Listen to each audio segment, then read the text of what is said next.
So while bringing Stonecrest to a reality, how much time have you spent? Oh, me.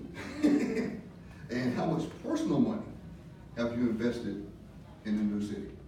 So I can't even calculate the time that I spent doing the city of Stonecrest. But I can give you some hard numbers with regards to the studies.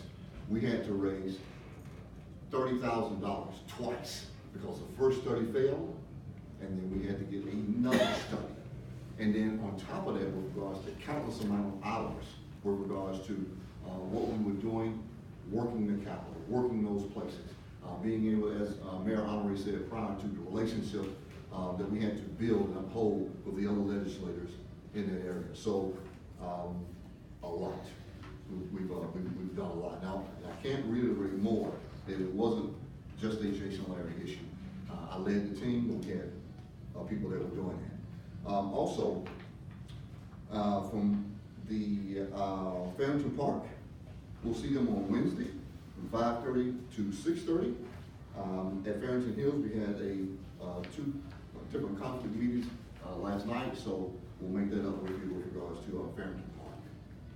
Jason, I have a question. Yes. And I don't write my questions on a card. Oh, okay. Because press conferences, I've never heard of a press conference where reporters are required to write their questions on a card. So Okay. bear with me. I want you to make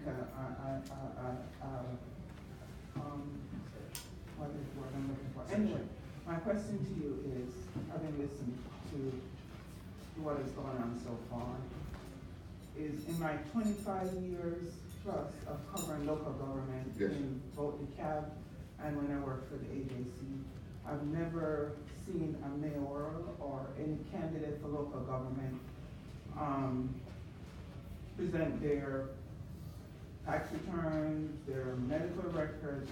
It's unprecedented in my memory. Okay. And so I'd like to know what precipitated this. Why are you doing this?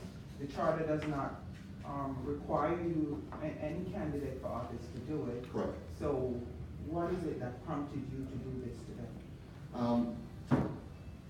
I think, Ms. Parker, that we're in unprecedented times.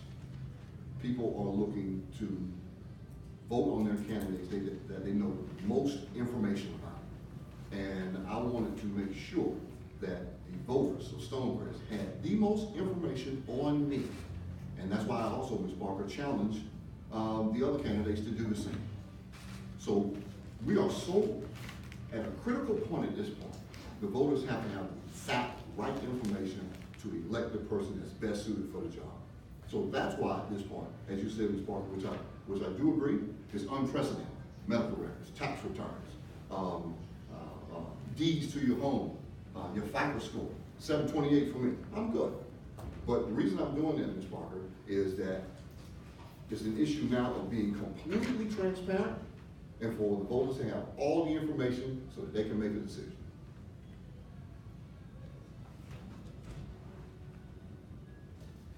Mr. Lary, will you be encouraging the other candidates who are running in this race for council seats to do likewise? No, just mayor race, Why? because those are the people that I'm concerned about. If someone wants to step on that end with regards to the council seats, that's up to them.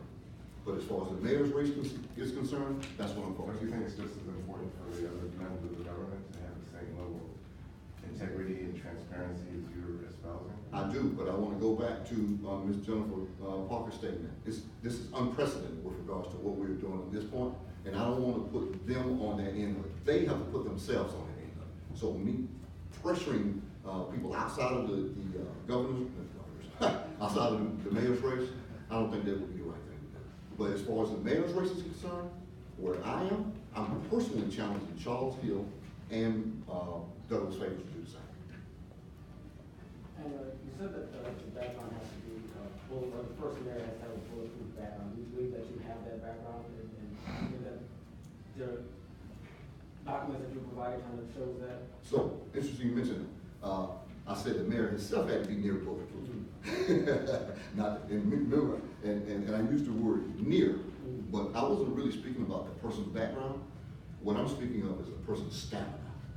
That person has to have the mental and physical capabilities to withstand the economic pressure, to withstand the, quite frankly, the pressure from citizens, to be able to hold up under pressure, because it will be pressure, because the world is looking at us. That's what I meant by that statement. Thank you, sir. Jason, just one mention here. Right. Thank you, Ms.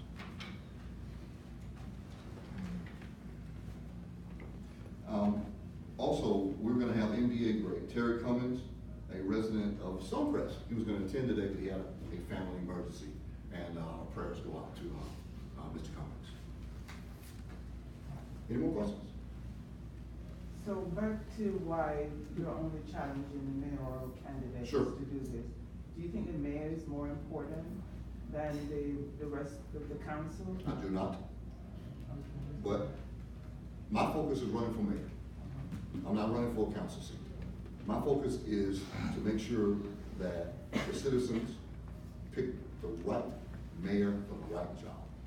And if the council folks that want to do that, to be able to release their information, then I'll be it from that standpoint. But I'm challenging the two people that's challenging me. That's how I see it. Well, the council candidates are here, would you mind if we ask them if they'd be willing to step up and do likewise? Well, I'm not gonna put them on the spot. Because that wouldn't be fair to them. Because, and then there's some other candidates not here, so that would be right. I have another quick question. Yes, ma'am. You're still the chairman of the Stonecrest Alliance. Correct. Yeah. In the last week or so, there's a survey that is, on the front page of the Stonecrest Alliance, website, soliciting, information about education and schools. Okay. Yes, and, the charter, the charter, now the 41 things that the city set up to do, involves creating a school district, Got it. for the city of Stonecrest. That is correct. Has that changed? No. Why are you asking residents, why are you surveying residents about school when it's not even part of what the city was set up to do? So, interesting you mentioned that. There's two organizations. One is the Stonecrest City Alliance, and then, which is an educational group that I chair. That's the group that we use with regards to being able to educate the public with regards to, the city of Stonecrest itself. And then there's Stonecrest Yes. That was the advocacy group that we actually went out to solicit votes for that to happen. One of the keys is that live, work, play, worship, shop, educate. I'll say it again. Live, work, play, worship, shop, educate. We've always felt that being able to have corporations that come in, as they do in Newton County, Rockdale County, other school districts, to be able to invest in our students and invest in our infrastructure here with regards to education. So it's not an issue of being able to create a school system. That's not what we're trying to do. But what we are trying to do is attract corporations that will come and do the same thing that they've done for other communities, which is to augment our education system with their funding, with their jobs, and those particular things. Could you give us an example of where that's happened elsewhere in the city, a newly formed city like the city of Stonecrest? Well, I won't give you an example of a newly formed city, but I can tell you Newton County, Baxter, which moved to Newton County, this particular piece of it, they participate greatly with regards to their student activities there and being able to offer jobs and opportunities for those kids that are there. And I'm sorry, I'm not sure I understand. So why are, on the Stonecrest City Alliance website, is there a poll about education? I'm not sure. So I didn't put the Did you poll not there know with that? regards to Did you not know the, I didn't put the poll there with regards to the education. I'm just answering the education portion of your question. But I actually didn't put the. We didn't know about that. You didn't know about it? Well, I didn't know about that either. But what I'm telling you is that that's fine with regards to that, because education was one of the part of our keys. So if we wanted to talk to somebody in the alliance about the poll, who's the best person to have that conversation with? I would send that message via the site, and it would be routed to the correct person. Okay. Sure thing. Yes, sir. Your distinguished gentleman from, I thought he was talking about how South Cab competed with Prince George's County in suburban Washington as one of the wealthiest communities, black communities in the country, not Sure just the thing. country, but also in the world. Yeah, In the world. yes, sir. But I was surprised when I moved here that Georgia had was in the lower echelon in terms of graduating its high school students. So it's not sustainable. Well, it will not be sustainable, so many people dropping out of school. So what is your philosophy in terms of help the students to navigate the road, navigate the challenges that we face as they matriculate through high school and into college? Interesting you mention that. My son, my youngest son, James, was in the first class that graduated 100% of Raymond Mountain High School. So they brought in 250 students. His senior year, they graduated 250 students. We never hear about that. So some of the smartest kids on the planet are right here in Stonecrest and in southeast DeKalb County, but no one's writing about that. I wrote about it, I can Besides tell you General the Parker. story. South of General Parker.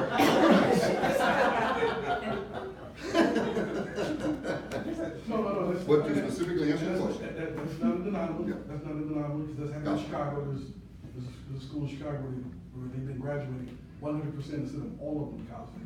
You ever heard anything Gotcha. about it? Got one in Connecticut, but I understand what you're talking about. Sure. So to remedy that is what we mentioned earlier. So we talked about, and we've been saying, live, work, play, worship, shop, educate. Educate is one of our keys. But let me make something very clear. This is not the school board. The school board has 68% of our entire county budget. But what we can do, we can help participate in that. We can help those corporations do the same thing they've been doing in other places, which is participate in the education of kids through what? Funding. People say that money doesn't solve all ills. It'll solve all the problems we have. I can promise you that, because funding is an issue with regards to being able to support kids in that area.